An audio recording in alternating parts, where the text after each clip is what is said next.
expect us to wait. These jeers echo in the pitch-dark hall. I work part-time at a music store. Today, we're hosting a major event, a piano concert. Unfortunately, we're hit by a power outage, leaving us in complete darkness. After 20 minutes of delay, the audience's frustration and anger are palpable. Enough is enough. I'm leaving. Just as some of the weary audience stood up to leave, I say, "I'll go." As a mere part-timer, I head towards the piano. In the darkness, I touch the piano keys. It's hard to see the keys. There's no sheet music. But none of that mattered. I start playing, each note deliberate. This moment would drastically change my life. My name is Nick Johnson, and I'm 29 years old. I'm a piano tuner, well, technically just a part-timer at a music store. Some people find it odd that I chose part-time work at this age. But the store manager, a genuinely understanding person, never pressures me to change my role. One day, the manager introduced me to someone from the company. Our store is expanding soon, and this person, transferred from another store, is here to lead and manage the expansion. Hi, I'm Allison. I'll be your boss, but you all know this place better than me. Teach me the ropes.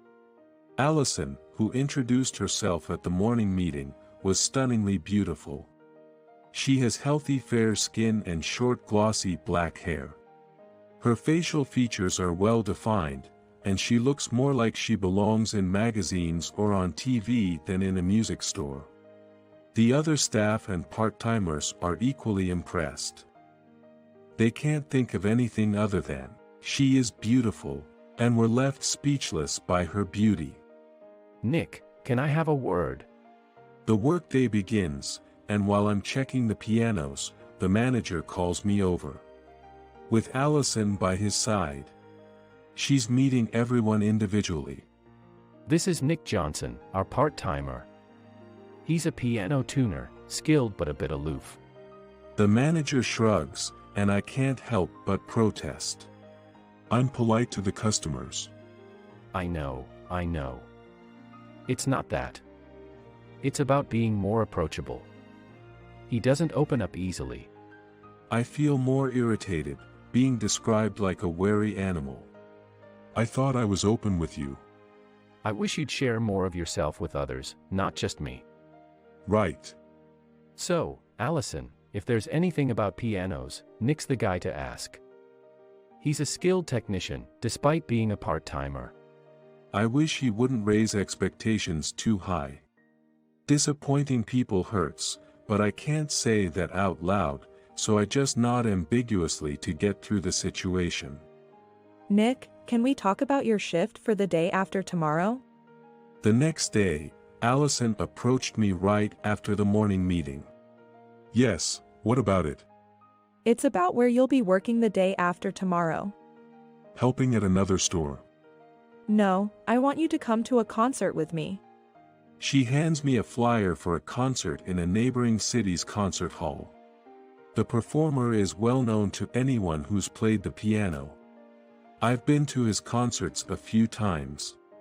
For work. We need to tune the piano before the rehearsal. Our company has a contract with him. I see.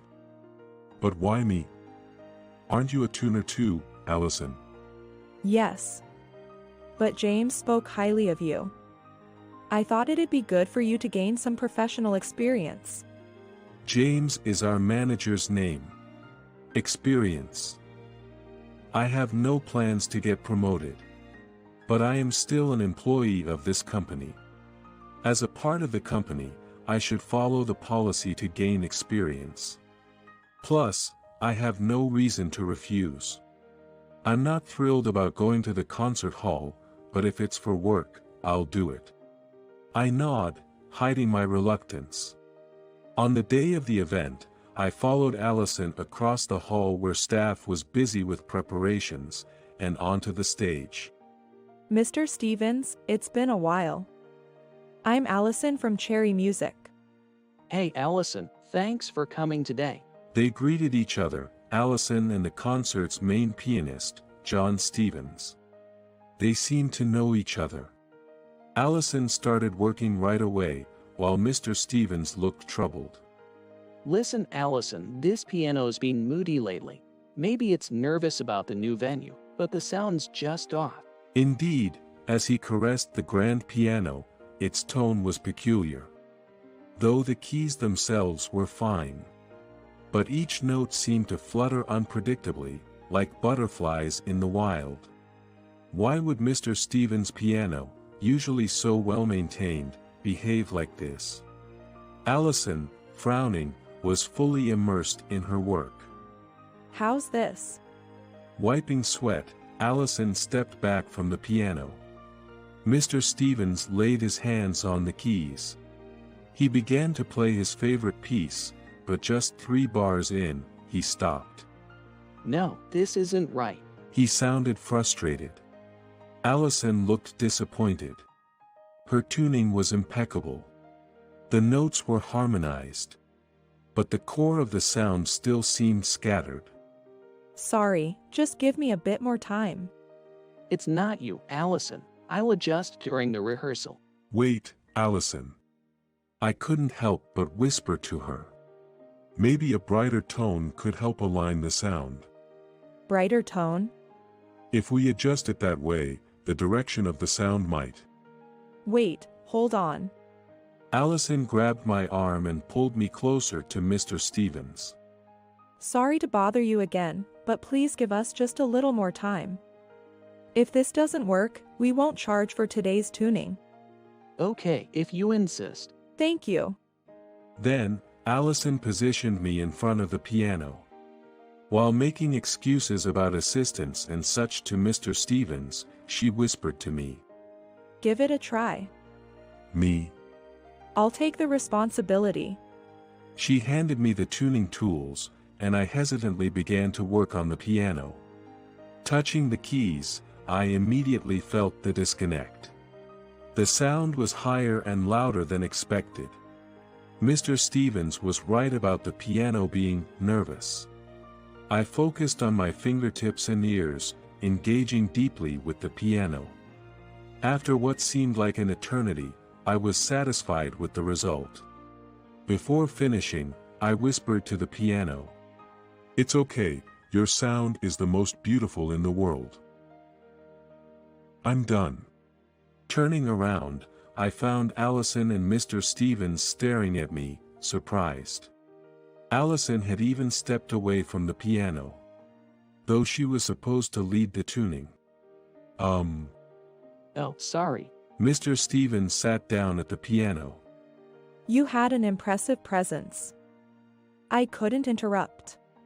As soon as Allison spoke, Mr. Stevens began to play beautifully, the melody singing through the hall. Thankfully, the piano seemed happier now. Both Mr. Stevens playing and Allison standing by were captivated by the music. I too was lost in Mr. Stevens' performance for a while. After completing the piece, Mr. Stevens stood up and shook my hand vigorously. You're amazing. You fixed it perfectly. I'm glad you're pleased. Mr. Stevens, playing the second piece with enjoyment, moved smoothly into rehearsal. Relieved, Allison and I sighed and stepped off the stage. Sitting on a bench in the lobby before the audience arrived, I watched the rehearsal on the monitor. I was supposed to head back to the store afterwards, but Mr. Stevens insisted I stay and listen, so they hastily arranged a seat for me. Allison handed me a cup of coffee from a vending machine. Thank you. That's my line. She sat next to me and sipped her coffee. Even when she simply sips coffee, she looks like a model in a commercial. She didn't mind my gaze but instead looked back at me. What are you, really? Just a part-timer at Cherry Music. Not that. You know what I mean. She gestured towards the piano on the monitor. Nick, your tuning skills are extraordinary. Hard to believe you're just a store part-timer. It was just good chemistry with that piano. Come on. Nick, is that you? A voice from behind startled me. I instantly regretted being there. Seriously, Nick? Lucas. An old college classmate was standing by a cart stacked with boxes. Long time no see, man. Still into piano, huh? No, it's a different job. Different job? Lucas caught on, seeing the tuning tools beside us, and smirked smugly. Of course, that loser who embarrassed himself couldn't still be playing piano. What are you doing here? I ignored his demeaning comment. He tapped the boxes. Setting up for the concert. I'm with Mr. Stevens' agency. Handing out pamphlets at the reception today, getting my face out there. Being popular keeps me busy. I see. Are you staying for Mr. Stevens' performance? Yeah, I guess. Then, try not to feel bad about yourself. You were always awful under the pressure. Lucas left with a backhanded advice. Allison looked unsure how to react. He's a former classmate from my conservatory. Conservatory, huh? Yeah, anyone can get in. You asked what I am. I'm really nobody. But I did major in piano, so I have a good ear. That's all. Right. We both fell silent. Allison no longer asked questions, and the sound of piano through the speakers was the only thing filling the air. James said you don't open up to people. Allison mumbled. But you open up to the piano. Me, open up to the piano? Did it seem that way? I no longer play the piano. But the fact that I'm still involved with work related to pianos. No. I don't want to think about it. Yet, her words lingered in my ears. I was distracted until the rehearsal ended. After successfully expanding our store, Cherry Music decided to celebrate with an event. They planned a concert at a nearby hall, inviting contracted pianists. And they will sell the pianos used at the performance. All of it was Allison's idea. I thought it was a big business move, but the pre-event publicity was incredible. Whether people came for the piano or the performers, the seats sold out before the day of the event. I was busy as a prep staff member, moving around the hall. Naturally, I was also tasked with tuning the pianos for the performance. Alright, this should be good. I gave the well-conditioned piano a final polish with a cloth. I hope someone out there wants you. Talking to a piano might look weird to anyone watching. But Allison's words that I open up to the piano still resonated with me. Indeed, the time I spend at the piano feels right. Even though I no longer play, I still want to share the beauty of the piano with others. So maybe she wasn't wrong. The rehearsal ended, and the audience filled the hall. Despite the heavy rain outside, it was almost full house. I stayed backstage in case of any issues with the piano during the performance. Enjoying a prime spot to listen to the pianists. The concert was about to start any minute now. As I glanced at my watch, the hall plunged into darkness. What? I looked around, but it was pitch black everywhere. The murmurs of the audience began to rise. Staff members, using flashlights and smartphones, scurried around backstage. Ladies and gentlemen, please remain seated.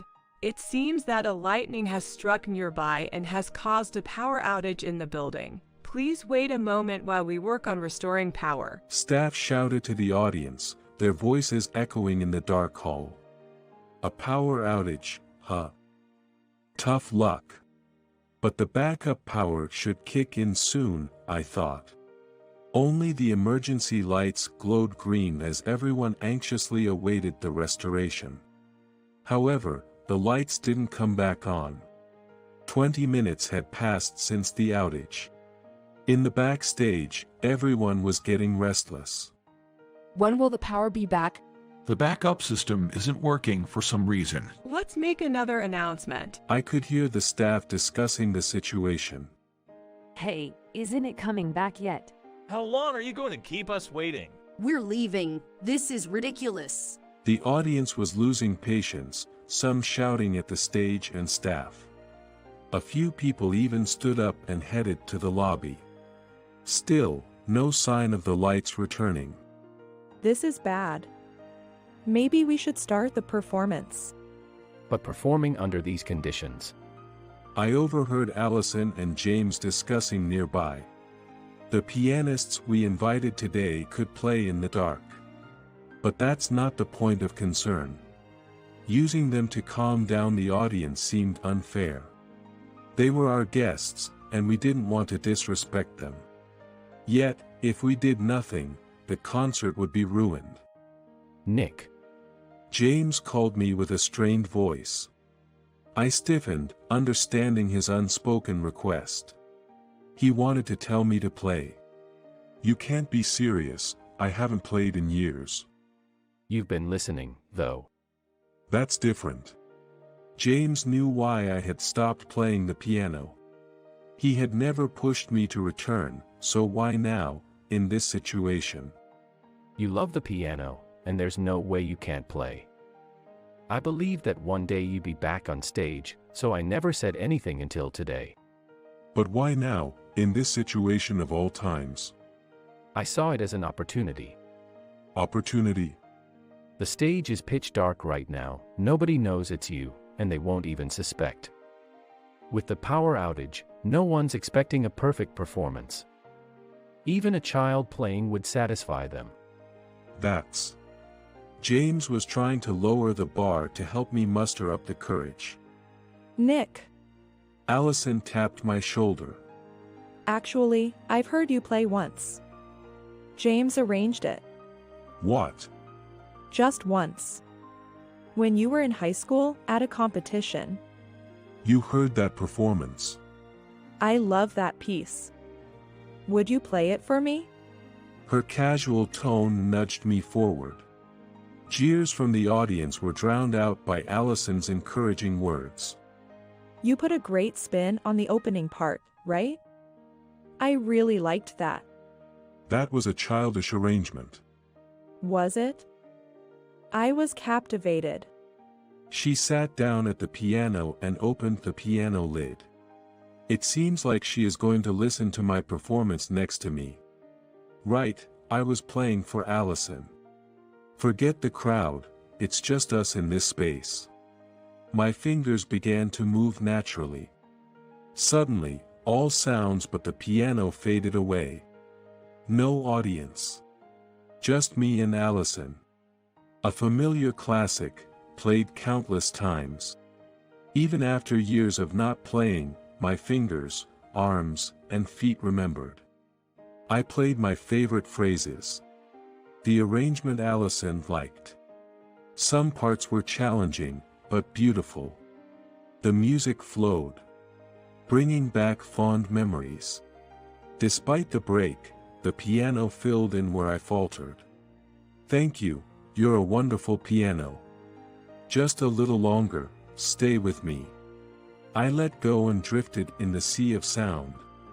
Such a pleasant feeling. I wished to linger longer. Reluctantly, I played the last phrase. As my hands left the keys, a blinding light engulfed me. I squinted, and then slowly opened my eyes. Then, a thunderous applause filled the space. Looking up, I saw many people in the audience, standing and clapping, some whistling. What's going on? Was this applause for me? What had I just done? Right, there was a power outage, and I was playing the piano. And now the lights were back on. Oh no! I hurriedly stood up and ran off stage. But then I stopped. Nick. James and Allison, concerned, were following me. I turned to face the audience. gave a bow, and then finally left the stage. Thank you for today. After my performance, the concert resumed as planned.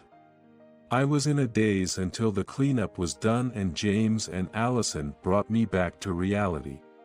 In the calm of the dressing room, I sipped water, quenching my parched throat. The concert was incredible, you know? There were so many inquiries about who the pianist was playing in the dark.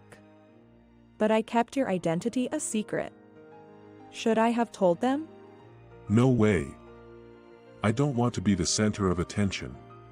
I understand you feel that way. But still, your performance today was truly wonderful.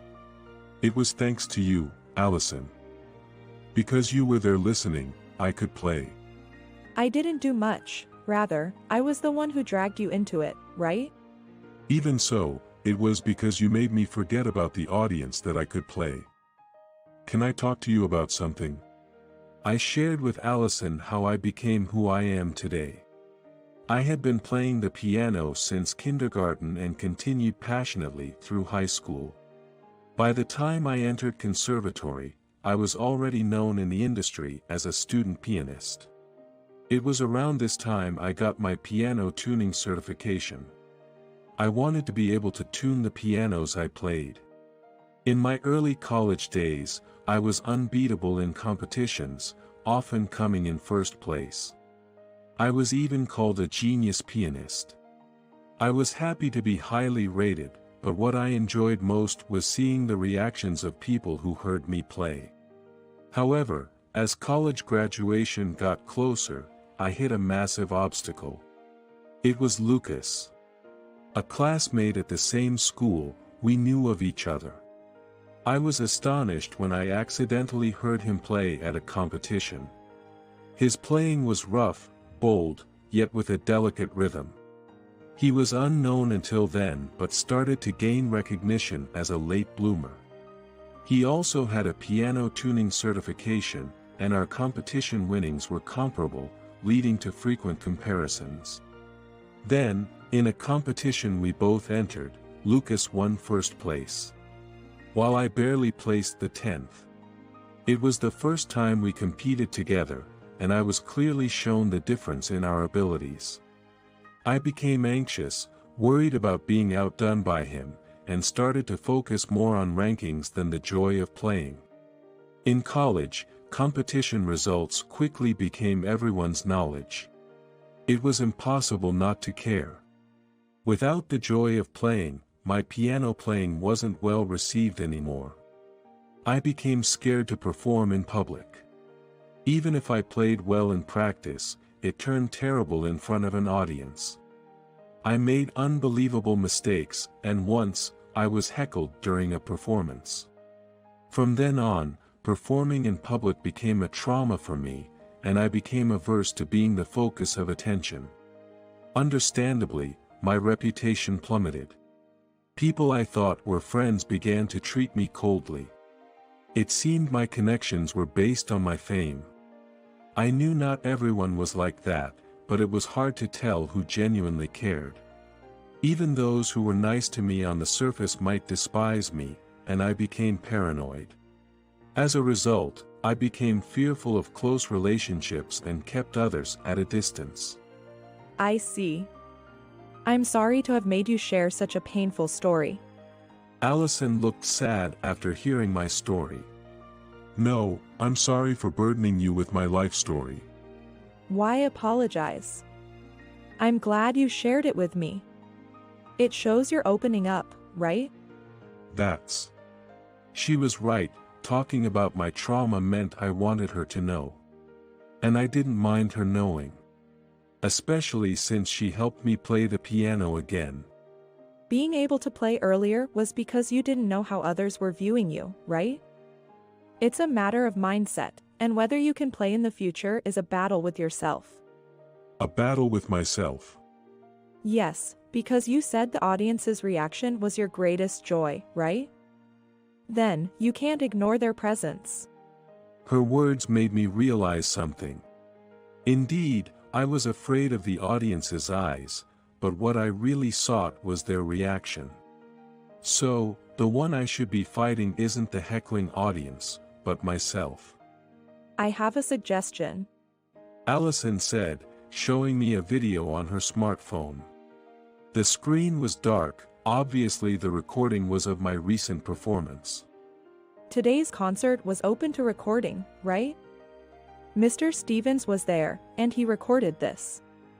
If you're okay with it, he wants to post it on social media. What's the purpose?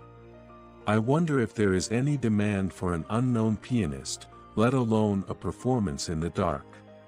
Obviously, to let many people hear your wonderful performance. Of course, we won't mention your name or show your face.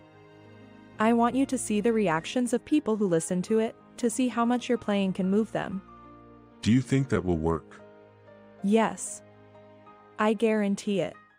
True to her word, the video went viral. The post, titled "A Miracle Performance in the Dark Amidst a Mishap," gathered numerous praising comments. Convinced now? Your piano playing can bring joy to people. Allison showed me the comments as if they were her own achievement. There was even talk of an interview about the video, and I reluctantly agreed. Every time I remembered that day, I felt the urge to play the piano again. When I discussed this with Allison, she happily suggested several opportunities to play. Starting with small, locally organized competitions, I gradually became accustomed to performing in front of people. Every performance, feeling the audience's direct reaction, was enjoyable, and I started participating more and more. Eventually, it was revealed that I was the pianist from the performance in the dark, and my name, Nick Johnson, became well known. Then, I was invited to perform as a guest at a concert hosted by Mr. Stevens. I was so grateful to him for everything. After a rehearsal, I was chatting with Allison in the lobby when Lucas greeted us. He had indirectly caused my departure from playing, but my departure was actually because of lack of my ability. Despite his attitude, I couldn't dislike him and responded without recalling too much of my trauma. Performing today, huh? Yeah, thanks to Mr. Stevens. Are you on the program too, right? Backstage today. By the way, I heard you're having a concert sponsored by Cherry Music soon. Let me know if you want me to play. Ah, right. Allison cut in, suddenly remembering something. I finally found out about you. You were the one who messed up Mr. Stevens' piano. What? What do you mean? Apparently, he took over the tuning job from Mr. Stevens' tuner by force, claiming his affiliation with the same agency. It seems like he has a certain position in the office, so no one warned him. According to someone who was watching the scene, he interfered with another tuner's work and adjusted it to suit his own style. Why would you do that? That's why, the sound was out of sync. It was because Lucas and Mr. Stevens played in completely different ways. Why did you do such a thing?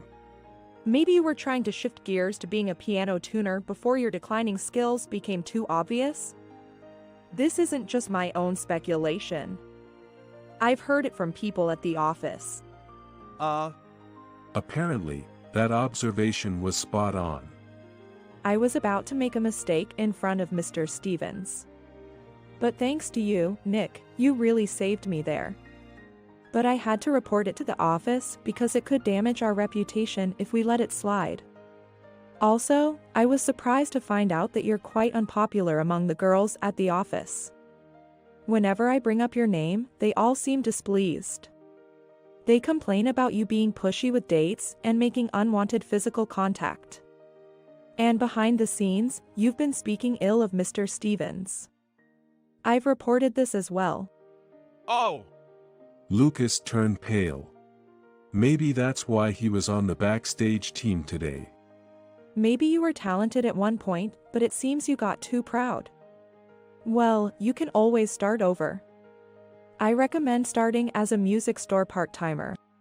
Eventually, Lucas's contract wasn't renewed, and with rumors spreading in the tight-knit industry, he struggled to find another position. I heard he ended up working part-time at another music store, though I'm not sure if Allison's advice played a part. As for me, I'm still at Cherry Music. I became a full-time piano tuner and occasionally perform at concerts. Aren't you aiming to be a full-time pianist? Allison asked, concerned. Part of me plays for you. I don't plan on leaving Cherry Music. Seeing her blush at my response, I realized what I had implied. No, that's not it.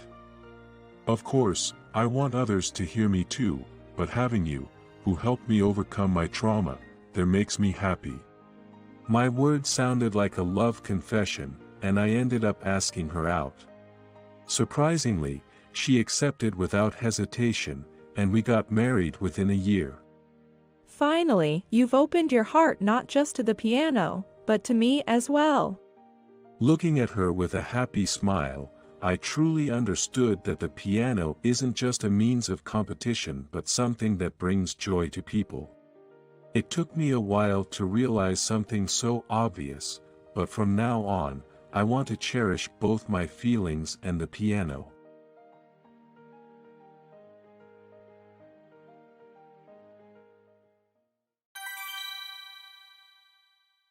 A colleague caused trouble with a client, leading to a $1 million deal being scrapped. But I was the one who got fired.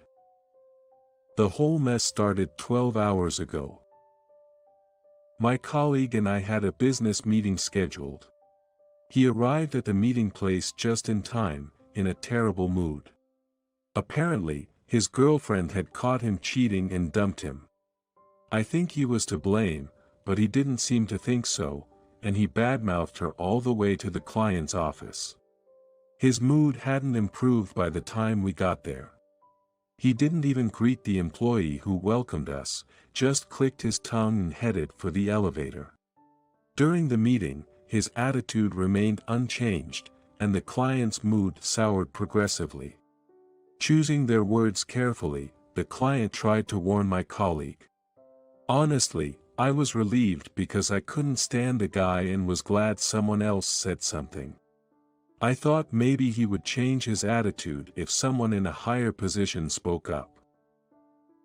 But then the problem erupted. Suddenly, my colleague slammed his hand on the desk and began to berate the client terribly. Naturally, the client was offended and the deal was called off. My colleague didn't even apologize. He just left, so I was the one who had to express a big apology. I kept apologizing. I hoped somehow the deal could be saved, but of course, it was no use. We want his apology, not yours. Please tell your boss there will be no more business with you guys.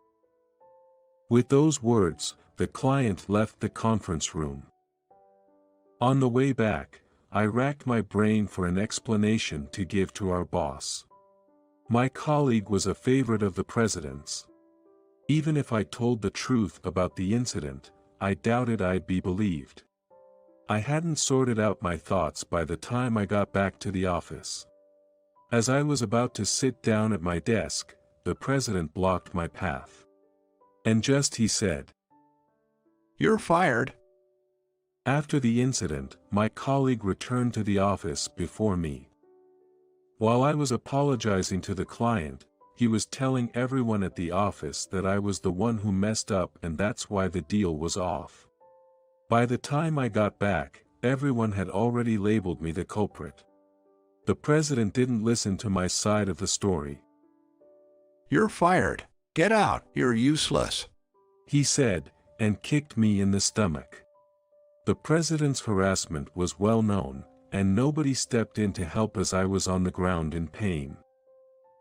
I spent the day being berated by him as I prepared to hand over my duties. I had no energy left to argue my innocence, I just wanted to get out of the office. But just when I thought I was done and could go home, I was given another task and ended up working overtime until late at night.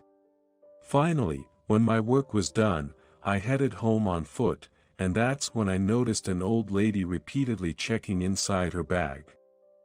Maybe she lost her keys. I could have just walked on by, but something made me stop. I bought some bread at the grocery store and sat on a nearby bench. I watched the lady without her noticing. It wasn't just out of concern. I wanted to be thanked. For the past few years, I've worked like a horse at a thankless job. And today, I was discarded. Like it was nothing. I felt incredibly sad, realizing just how easily I could be thrown away. I felt like nobody needed me, but if I helped this old lady, she'd surely thank me. Being thanked meant I was needed by someone. I was a person of worth. With that twisted kind of kindness, I approached the old lady. Good evening. What brings you out so late?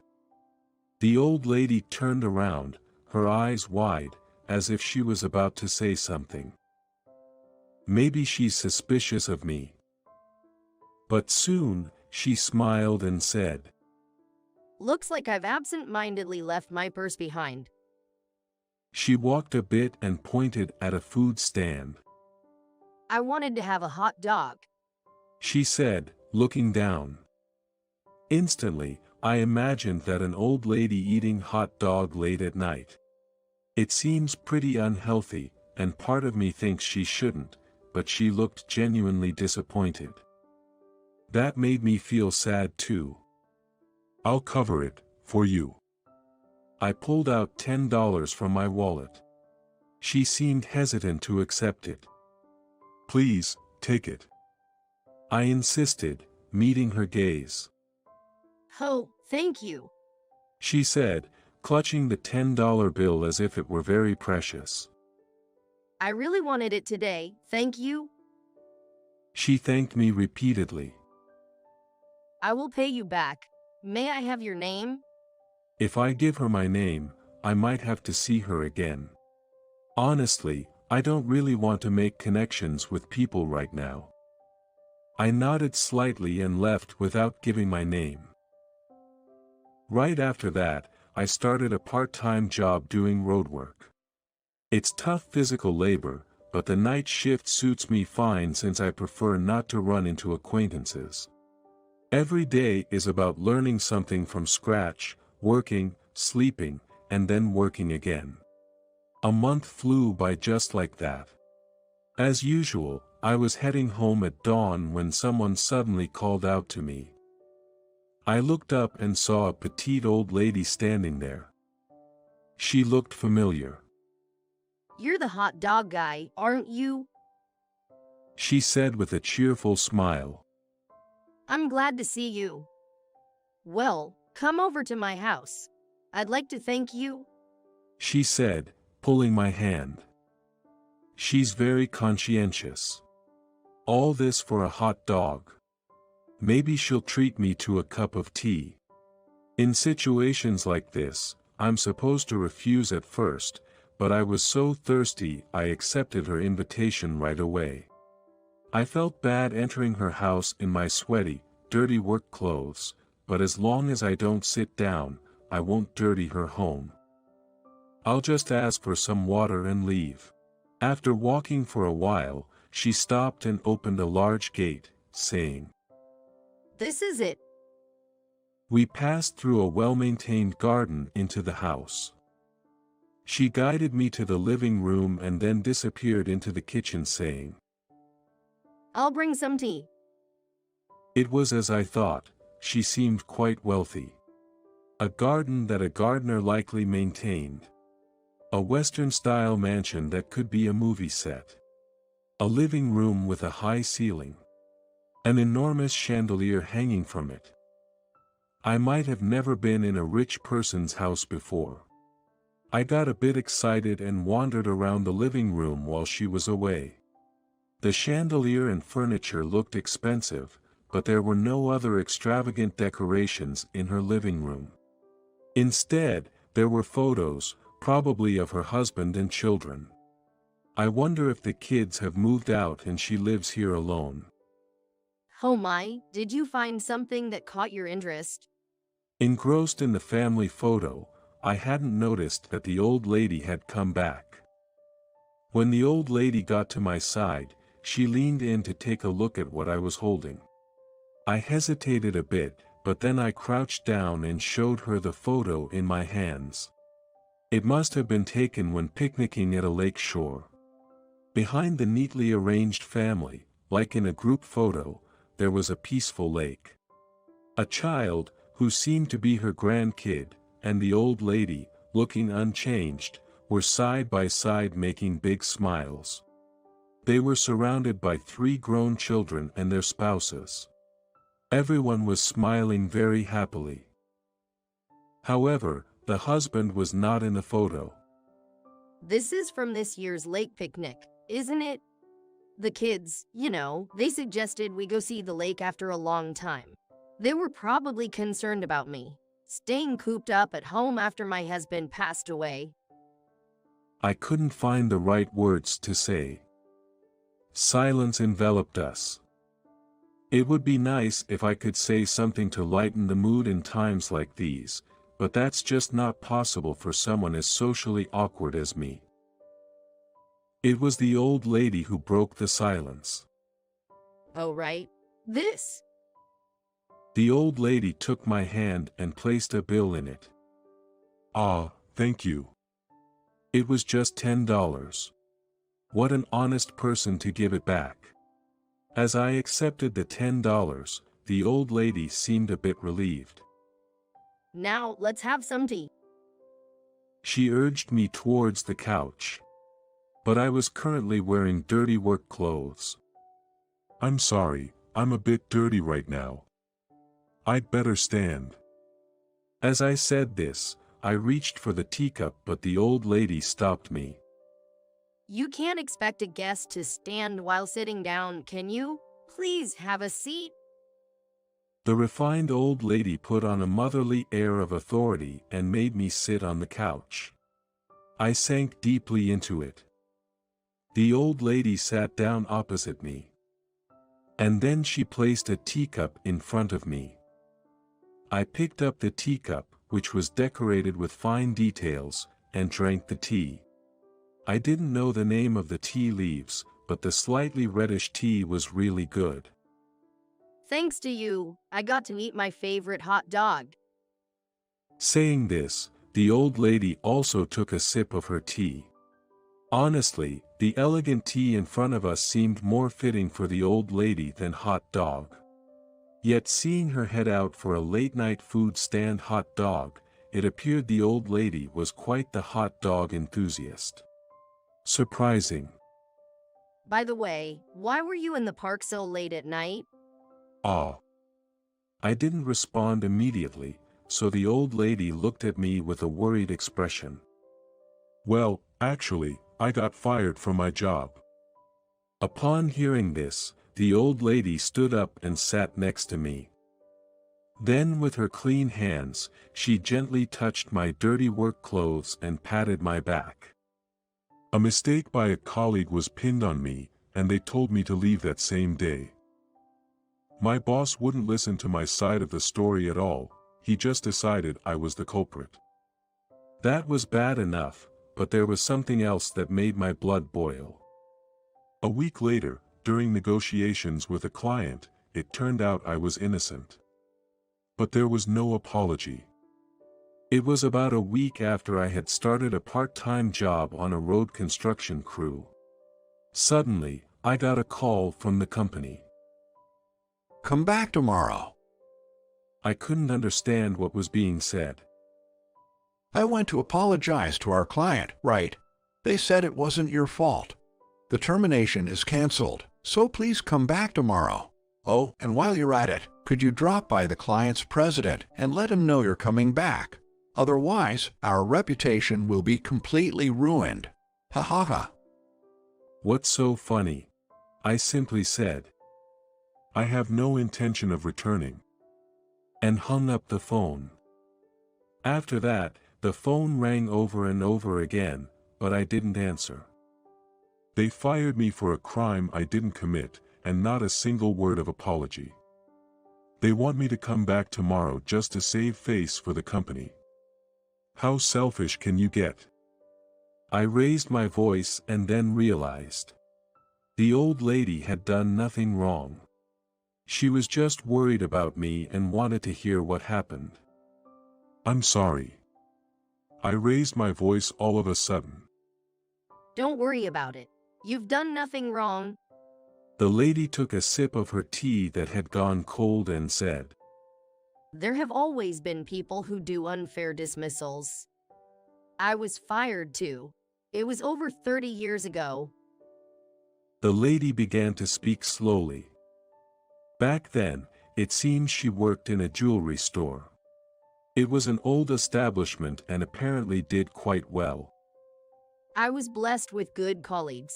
It was tough, but I enjoyed the work.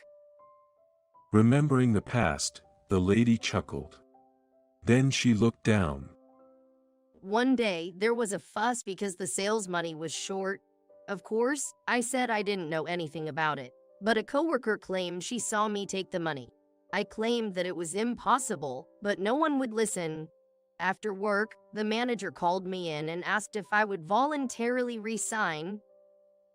One day before the shortfall was discovered, only the lady and that colleague were present. According to the lady, the colleague had a considerable amount of debt. When I suggested reporting it to the police, they begged me not to. Why? There were rumors that the manager and that coworker were dating. The manager chose to protect his guilty lover rather than the innocent lady. They offered me a better-paying job in exchange for taking the blame and resigning. I was so astounded. I just didn't care anymore and agreed. The job she was introduced to afterward was at a company that dealt with the purchasing of jewelry and antiques. It seems that's where she met her husband. They didn't take long to start dating. Our work ethics and how we liked to spend our days off were so similar. It was comfortable being by his side. The couple who married a few years later were blessed with children and led a peaceful life. Every moment spent with my husband was happiness. The lady mumbled while looking at her husband's photo on the shelf. The day I met you was the monthly anniversary of my husband's passing. The old lady goes to that food stand to eat hot dog every month on the anniversary, it seems. He really loved hot dogs. He always looked so happy eating it. His favorite was that stand. We often went there together to eat. When I eat that hot dog, it makes me feel like I'm back on a date with my husband, said the old lady. But on the day I met you, I had carelessly left my wallet at home. I was in trouble, and then you came up to me and saved. She continued, with a kind look in her eyes. And it made me really happy. She looked at me with such gentle eyes. You remind me a lot of my husband when he was younger. I thought maybe he had come to see me. That's why she was so surprised. I was relieved that she hadn't mistaken me for a suspicious person. Meeting you and getting to eat that memorable hot dog made for the best day. Just looking at her face, full of loving kindness, strangely put my heart at ease. I'm sorry. Why are you apologizing? Suddenly, as if remembering something, the old lady started to panic. I'm sorry for being so happy about a day that was probably terrible for you. It's inappropriate of me. Her smile faded. She had her head down with a sad and troubled face. And it started to make me feel sad too. I was actually happy to hear you say that. I told her, wanting to see her warm smile again. True, I was falsely accused and fired, which made it an awful day, full of anger and sadness. But if I could be of help to you, that made it all worthwhile. That night, I hadn't lent her money out of pure goodwill. I was abandoned by my company, unable to gain their trust. I didn't know if I had any value left. Then I saw the old lady in need. Helping a troubled elderly person might make me feel like I had some worth after all. With such a selfish thought, I lent her money. I was only thinking of myself. I thought that by helping someone in need, I could recognize some value in myself.